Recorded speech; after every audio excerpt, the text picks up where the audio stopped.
Good afternoon sir. Okay, आकांक्षा जी, आपका LLB कौन सी year में कंप्लीट हो रखा है? Sir 2020। 2020। Yes you are sir. Too young for the post of judiciary. अभी बस 2020 में हुआ है, अभी तो एक साल भी कोरोना की वजह से हो गया था। Yes sir. तो आपको नहीं लगता कि पहले 2-3 साल वकालत का अनुभव लेना चाहिए, उसके बाद अगर जज बनेंगे तो एक प्रैक्टिकल जज बनेंगे? अभी सर ऐसा कुछ ये मुद्दा मुद्दा चला था। Do you aware about that thing? Yes sir, I M क्या क्या अवेयर। था वो इश्यू? सर उस इशू में सर मेनली ये था कि जजेस जो हैं, जो लोअर लोअर जुडिशियरी में जजेस आते हैं, उनके पास प्रैक्टिकल एक्सपीरियंस होना चाहिए। इसलिए 3 साल की एडवोकेसी मैंडेटरी करने का एक र्यूमर सर आया था। पर सर वो चीज अभी कंफर्म नहीं हुई है। तो अभी जो प्रोफेशन अलाउ करता है वो सर फ्रेश कैंडिडेट्स को भी अलाउ करता है, जो कि प्रैक्टिसिंग में जिनकी नॉलेज नहीं है। तो सर जब प्रोफेशन अलाउ करता है सर, इसलिए मुझे लगता है कि मैं इसमें अपियर हो सकती हूँ। चलिए, और आपका ओपिनियन अफर्मेटिव होगा इसके अंदर? Can I presume that? Yes sir. Okay. अब आपका फेवरेट सब्जेक्ट मुझे कोई बता दो कि सर मुझे तो बस उसी सब्जेक्ट के आसपास रखना है, उसके अलावा कहीं और सवाल नहीं पूछना है। Sir CrPC, code of criminal procedure. Code of criminal procedure. Yes sir. चलिए, क्रिमिनल प्रोसीजर कोड के अंदर अलग अलग ट्रायल के अप्रोच जो है दे रखे, आपको सेगमेंट दे रखे हैं, है ना? यस उन सर। सेगमेंट के बारे में बताइए, कौन से चैप्टर है वो, कहाँ से कहाँ तक है? सर चैप्टर 18 बात करता है trial before the court of session. Then sir chapter 19 बात करता है वारंट केसेस की ट्रायल कैसे होंगे। सर सेक्शन 20 बताता है समन केसेस की ट्रायल के लिए। एंड 20A बताता है समरी प्रोसीजर के लिए। ये जो समरी प्रोसीजर है, इसका कोई स्पेसिफिक प्रोसीजर अलग से है क्या? यस सर, समरी प्रोसीजर में सर जो स्पेशल चीज है सर वो ये है कि उसमें जो पनिशमेंट है वो मिनिमम प्रिस्क्राइब की गई है, उससे ज्यादा पनिशमेंट नहीं दी जा सकती। Apart from punishment, there is yes any sir. separate procedure for summary trial? Sir summary trial इसलिए सर उसका पर्पस ये होता है कि कम टाइम में जो थोड़े थोड़े कम ग्रीवियस ऑफेंसेस हैं उनका हम ट्रायल थोड़े कम टाइम में कंप्लीट कर सके। और सर वो प्रोसीजर चैप्टर 20A के अंदर प्रिस्क्राइब किया गया है कि कौन अथॉरिटीज होंगी, कौन से ऑफेंसेस होंगे जिनको समरीली ट्रायल किया जा सकता है। समरी ट्रायल के अंदर क्या हम समन केस की ट्रायल फॉलो करते हैं क्या? यस सर, समन ट्रायल की प्रोसेस फॉलो की जाती है। तो उसके अंदर हमें को कुछ टाइम लिमिटेशन दे रखा है कि इतने टाइम में समरी ट्रायल होनी चाहिए? No sir, particular time period तो नहीं दे रखा है। तो हाउ कैन यू से कि ये फटाफट प्रोसीजर होती है? टाइम पीरियड तो है नहीं, फॉलो भी समन केस को कर रहे हैं, तो समन यस केस में जितना टाइम पीरियड लगेगा उतना उतना टाइम पीरियड यहाँ पे भी लग जाएगा। एक्सेप्ट द पनिशमेंट, कोई ऐसा पॉइंट है जो इसको समरी ट्रायल कहने में जस्टिफिएबल कर रहा हो? Sorry sir, I am not aware of it. चलिए, हाईकोर्ट का ओरिजिनल जुरिस्डिक्शन क्रिमिनल लॉ के अंदर जहां पर वो ट्रायल कर सकता है, कौन सा सेक्शन कहता है इस बारे में? सर सेक्शन 26 हाई कोर्ट को एज अ क्रिमिनल कोड बताता है। And sir other than that अगर प्रोसीजर की बात करें तो सर सेक्शन 474 बताता है कि हाई कोर्ट अगर ट्रायल करता है क्रिमिनल केसेस का तो वो कोर्ट ऑफ सेशन का प्रोसीजर फॉलो करेगा। कोर्ट ऑफ सेशन का प्रोसीजर वहां पे फॉलो करेगा, ठीक है? जी सर। कोई 5 रूल जो हाई कोर्ट के सीआरपीसी के अंदर होते हैं वो मुझे बताओ। Yes sir. Sir the first rule is trial. Sir second thing is high court cases transfer कर सकता है और सर विड्रॉ भी कर सकता है केसेस जो सबऑर्डिनेट कोर्ट्स हैं उनसे। एंड सर उसके अलावा सर अगर स्टेट गवर्नमेंट क्रिमिनल केसेस में अगर सस्पेंशन और रेमिशन करना चाहती है तो सर वो कोर्ट से परमिशन, सर कोर्ट का प्रीवियस परमिशन मांगती है। बट सर वो हाई कोर्ट स्पेसिफाई नहीं करता है, वो कोई भी कोर्ट अगर होगा जिससे अक्यूज्ड को कन्विक्ट किया गया है तो वो उन सारे कोर्ट्स का प्रीवियस परमिशन और their opinions are not permission, sir their opinion मांगती है। And sir other than that sir high court empower कर सकता है सर जो जुडिशियल मैजिस्ट्रेट सेकंड क्लास है उनको समरी ट्रायल करने के लिए, या जो first judicial magistrate first class है उनको भी अगर किसी केस का समरी ट्रायल करना है तो सर वो हाई कोर्ट के द्वारा एम्पावर्ड होने चाहिए।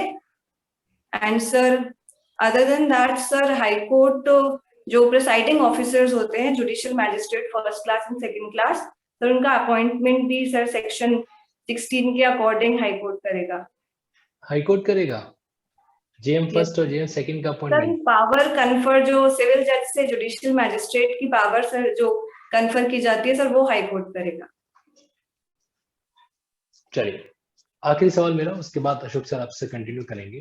जी ये जो सर। कॉग्निजेंस का मुद्दा होता है सेक्शन 190, इस चैप्टर की हेडिंग दे रखी है condition requisite for initiation of proceeding. जी सर। अब इस रेंज के जो सेक्शन आते हैं उनमें से आपको कोई ऐसा सेक्शन लग रहा है कि वो चैप्टर की हेडिंग से मैच नहीं कर रहा है? जी sir. Hmm, Sir, I'm not able to form an opinion on it. Sir, I don't think there is any चलो एक section. मैं इससे पूछता हूँ, 190 जी sir. 190, is it a condition requisite for initiation of proceeding, yes or no? Sir, yes, sir. First step is taking cognizance, and sir, it prescribes that who can take cognizance. Sir, it is the first step of a trial. Okay, yes. Ashok sir, please. हाँ, hello आकांक्षा जी, आप ये बताइए constitution के अंदर core of the constitution क्या है? पूरे constitution अपन पढ़े तो what is the core of the constitution? Sir, preamble is the core of the constitution, sir. आप प्रियम्बल को आप बोल करके सुना सकती हैं? जी सर। पूरा बताइए। Sir, we the people of India, having solemnly resolved to constitute India into sovereign, socialist, secular, democratic republic, and to secure to all its citizens justice, social, economic, political, liberty of thought, expression, belief, faith, and worship, equality of status and opportunity, and to promote among them all fraternity, assuring the dignity of the individual and unity and integrity of the nation. In our Constituent Assembly, this 26th day of November 1949, do hereby adopt, enact, and give to ourselves this Constitution.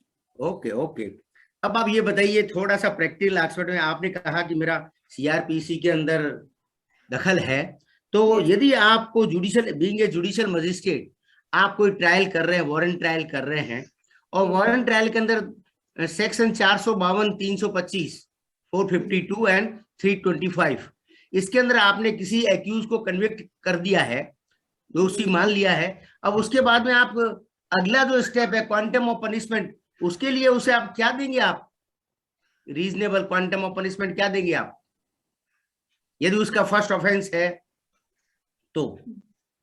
Ji sir. Sir I part, what is the section जिसके under उसका conviction हुआ है? 452 and 325। Okay sir. Sir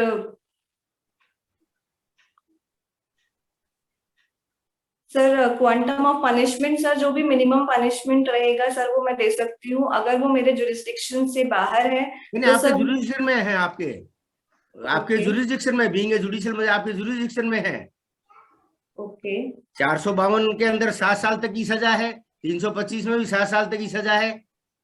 ji sir, वो maximum punishment है। अगर मैं इस offence को ट्राई करूंगी तो सर मैं जो फैक्ट एंड सर्कमस्टेंसेस हैं, जो अक्यूज की एज है और वो फर्स्ट टाइम ऑफेंडर है, बाकी अर्निंग मेंबर कौन है उसके घर में, तो सर वो बहुत सारे फैक्ट एंड सर्कमस्टेंसेस को देख के उस सेंटेंस को सर डिसाइड करूंगी। क्या दोगे आप? तो बताइए क्या दोगे उसको, ये बताइए कितनी कारावास की सजा देंगे? आपको तो पहले दिन बैठा दिया है कि अब ये फैसला करना है आपको, और आप फिर इधर उधर किससे पूछने जाओगे आप? Sir 1 year, I think 1 year, because मेरा जुरिस्डिक्शन सर मुझे रिस्ट्रिक्ट करता है सर। 1 ईयर 1 ईयर दे देंगे, और क्या देंगे आप उसे? And sir fine 1000 rupees. और ये समथिंग और वाली बात अभी तक आई नहीं है sir. I am sorry sir, I am not recalling it और आई एम नॉट। 325 क्या कहता है सर? 325 of CrPC. नहीं, 325 IPC. Okay sir, I am not understanding your question. Sir 320, yes sir. yes. 325 is about mischief. नहीं, क्या sorry sir, it is about grievous hurt sir. I am really sorry sir. आप क्या कोई जो victim को compensation नहीं दिलाओगे? Yes sir, compensation भी सर दिलाया जा सकता है। तो कॉम्पेंसेशन के ऊपर लीडिंग केस क्या है, कौन सा है?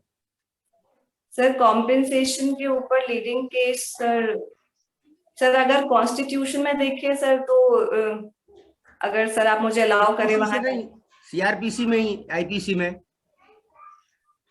Sir, sorry sir, I am not able to recall. Okay okay okay, yes कंसुक जी, यू प्लीज। दो सवाल आपसे मैं और जानना चाहता हूँ। क्रिमिनल प्रोसीजर कोड के अंदर जब हम बात करते हैं कंपाउंडिंग ऑफ ऑफेंस के बारे में, जी सर। तो ये जो कंपाउंडिंग ऑफ ऑफेंस के बारे में आप क्या डिटेल जानते हैं? लीगल प्रोविजन क्या है कंपाउंडिंग के? सर सेक्शन 320 अलाउ करता है ऑफ सीआरपीसी के ऑफेंस को कंपाउंड किया जा सकता है।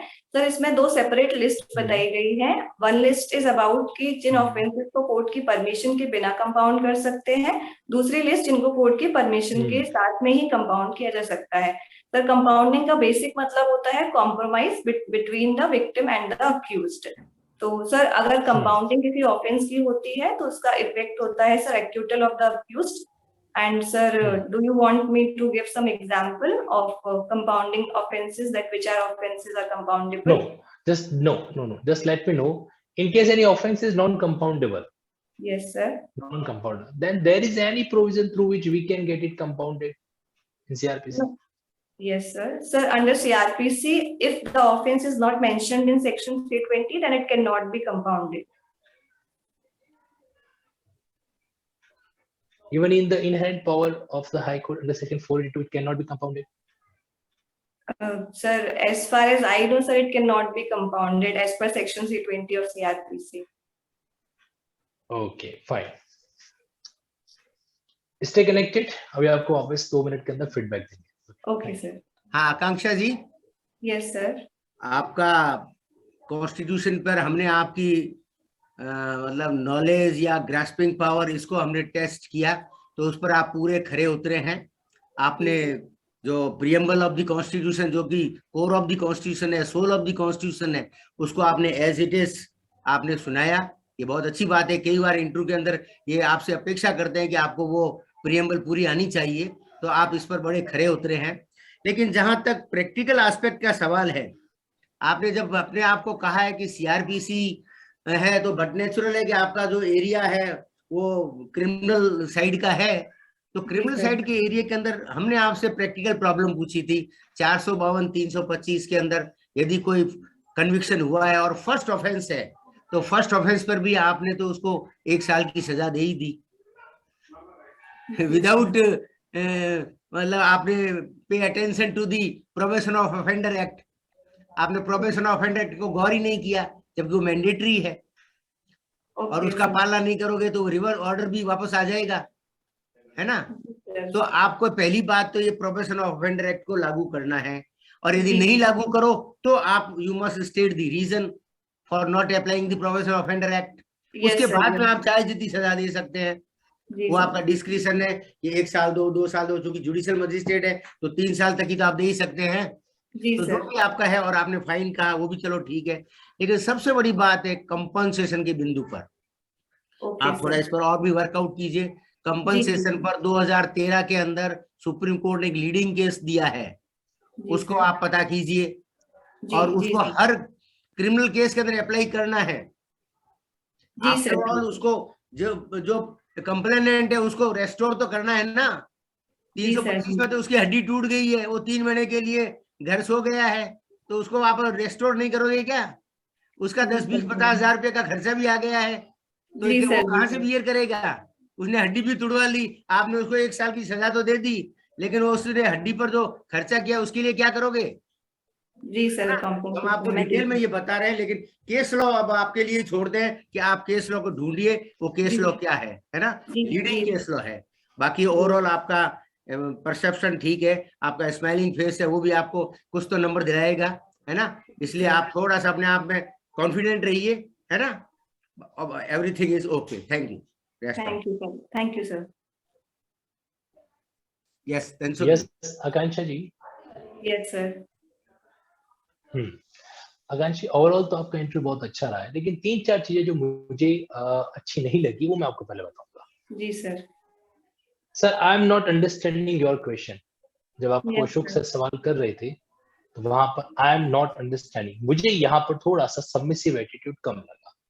जी होता है सर. इंटरव्यू के अंदर कई बार ऐसा हो सकता है कि आपको सामने वाले इंटरव्यू बोर्ड का जो सवाल समझ में ना आए, तो बड़ी एकदम पोलाइटनेस के साथ में उसको वापस पूछने के लिए मुझे रिक्वेस्ट कीजिए।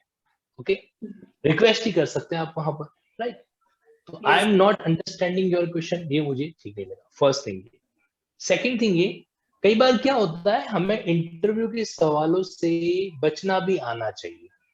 जब सर आपको क्वांटम ऑफ सेंटेंस पर फोकस करने के लिए कह रहे थे, तो वहां पर आप एक लाइन में बचकर निकल सकते थे। वो लाइन क्या थी कि sir I am sorry but I am not aware about the sentence provision in this particular offence. इससे क्या होता, इससे अब आगे जो रैपिड फायर हुआ ना आपके साथ में, आप उससे बच जाते हैं। वरना देखा फिर सर ने आपसे वापस जो है कंटिन्यूसली वन बाय वन जो है उसके अंदर के पॉइंट पूछने स्टार्ट कर दिए, क्योंकि आप वहां पर जो है मिनिमम सेंटेंस को बता रहे थे, आप मैक्सिमम सेंटेंस की बात कर रहे थे। तो वहां पर आपने जानबूझकर खुद के पैर पर एक तरीके से कुल्हाड़ी मार दी और सामने वाले इंटरव्यू को अलाउ कर दिया, हाँ और पूछो और पूछो। नहीं, एडमिट कर लो ना। और हकीकत तो ये है कि आपको पता नहीं था। हाँ एम आई सर. राइट? Yes, sir. अभी भी Yes, sir. आपको 452 और 320 की पनिशमेंट नहीं पता थी? सर मुझे नहीं, सर वो यस सर नहीं पता था सर वो चीज. नहीं पता थी तो एडमिट कर लो ना। जी वहां पे सर. एडमिट करने से आप बच जाओगे, नहीं तो उनके अगले सवाल आपके सामने आएंगे। ओके, जी जी. अच्छा, जब इंटरव्यू किसी वर्ड पर स्पेसिफिक एम्फेसाइज करता है, जैसे कि सर ने कहा कि he is a first offender या फर्स्ट टाइम ऑफेंस हुआ, तो वहां पे थोड़ा क्लिक करना चाहिए, फर्स्ट टाइम ऑफेंस ये सर ने वर्ड क्यों यूज किया है। यूज करने के पीछे मतलब यही था कि वो प्रोबेशन के बारे में बात करवाना चाह रहे थे। ओके, जी जी. अच्छा, प्रियम्बल आपने बहुत ही खूबसूरती के साथ में शुरू से लेकर एंड तक एक्सप्लेन मतलब जो है रीड आउट करके बता दिया, स्पीक आउट कर दिया। इसको अगर समझाने की बात आएगी तो उसको समझा पाओगे ना? हाँ सर समझा सकती हूँ. या फिर यस ऐसा तो सर. नहीं है कि हम रट लेंगे, ऐसा तो नहीं हुआ है ना? नहीं नहीं नहीं सर समझा सकती हूँ सर, मैं एक्सप्लेन कर सकती हूँ. हाँ, तो वो जरूर उस पर थोड़ा सा अच्छा रखना। बाकी ओवरऑल इम्प्रेसिव, आपका इंटरव्यू बहुत इम्प्रेसिव रहा था। इसके अंदर एक चीज आप सेंटेंस में और भी सेक्शन 30 को भी ऐड कर सकते थे, जहां पर imprisonment in default of payment of fine वगैरह जहां पर भी जरूरत पड़े आपको, हाँ सर. हाँ सर. वो बेसिक प्रोविजन होती है। बट मेन चीज यही रहता है कि आंसर नहीं आता तो बड़ी ऑनेस्टी से वहां से हट जाओ, क्योंकि ओके. अगर आप टिके रह गए तो फिर वो और प्रहार करने वाला है। ओके, बाकी ओके सर. आपका एटीट्यूड बहुत सबमिसिव रहा एक्सेप्ट दैट पॉइंट, है ना? Otherwise okay. कुछ जानना चाहेंगे आप? Yes sir. Sir nothing much sir, that's all. Okay जन, wish you all the very best. Okay, thank you all so the much best, all sir. The best. Thank you sir. अगर आप judicial सेवा, judicial services की preparation कर रहे हैं तो मैं आपको यहाँ पर बताना चाहूँगा कि अनअकैडमी के प्लेटफॉर्म पर आपके पास दो ऐसे अलग अलग अप्रोचेस हैं जहाँ से आप क्या कर सकते हो, अपने जुडिशियल एग्जाम प्रिपरेशन को स्ट्रॉन्ग कर सकते हो। वहाँ पर आप मेडिटेशन, इमेजिनेशन, लिंकिंग की टेक्निक को इस्तेमाल करते हुए, यहाँ पर देखिए एक आपके पास ऑप्शन रहता है आइकॉनिक, जहाँ पर आपको स्पेशल मेंटोर अवेलेबल होगा। ये मेंटोर क्या करेंगे, आपसे 1-to-1 कन्वर्सेशन करेंगे। आपका कोई भी टेस्ट का एनालिसिस होगा वो 1-to-1 करेंगे। जहां पर भी आपको लगता है किसी तरीके से आपको गाइडेंस की जरूरत है तो वहां पर आपके पास एक ऑप्शन रहेगा आइकॉनिक का। साथ ही साथ में आइकॉनिक के अंदर प्लस का सेगमेंट इंक्लूड है। प्लस के अंदर मेंटोरशिप के अलावा बाकी सब कुछ आपको अवेलेबल रहता है। अब यहां पर मैं आपको बता दूं कि इन दोनों ही केसेस के अंदर जो मेन आपके प्राइस कोटेशन रहता है वो इस तरीके से है। जैसे प्लस का subscription 24 month, 18 month, 12 month, 6 month, यहां पर आप लिंकिंग कोड अप्लाई करेंगे तो 10% का जो आपका मामला है वो तो लेस होगा ही होगा। साथ ही साथ लिंकिंग लॉस अनअकैडमी की तरफ से जो स्पेशल प्रिविलेज है वो आपको अवेलेबल होने वाली है। जैसे मॉक इंटरव्यू हो गया, आपकी टेस्ट पेपर्स हो गया, या फिर आपके अलग अलग तरह की कोई डायग्रामेटिक प्रेजेंटेशन, और सबसे इंपॉर्टेंट लिंकिंग चार्ट्स वो भी आपको अवेलेबल करवाए जाएंगे जब आप जो है लिंकिंग सपोर्ट पर अपना क्या करेंगे, इस तरीके का जो इनवॉइस है वो मैसेज कर देंगे तो आपको लिंकिंग चार्ट भी फ्री ऑफ कॉस्ट एक डोर स्टेप अवेलेबल हो जाएंगे। यहां पर आपको बता दूं मैं आइकॉनिक जो कि एक स्पेशल वीआईपी टाइप का सेगमेंट है, वहां पर आपके लिए थोड़ा सा कोटेशन जो है वो हाई रहता है, 24 मंथ, आपके 12 मंथ और 16 मंथ। तो आप बेनिफिट जरूर उठाएं इन चीज़ों का, इसलिए ताकि हर चीज़ आपके लिए बेहतरीन तरीके से आपके सामने अच्छे से कवर हो सके। और अगर आपको किसी तरह का कोई भी शिकायत है कंटेंट को लेकर तो आप क्या कर सकते हैं, मैसेज कर सकते हैं अनअकैडमी के सपोर्ट पर, जहां पर बकायदा इसके लिए आपको क्या किया जाएगा, रिवॉर्ड जो है भी दिया जाएगा। So that's all, thank you so much.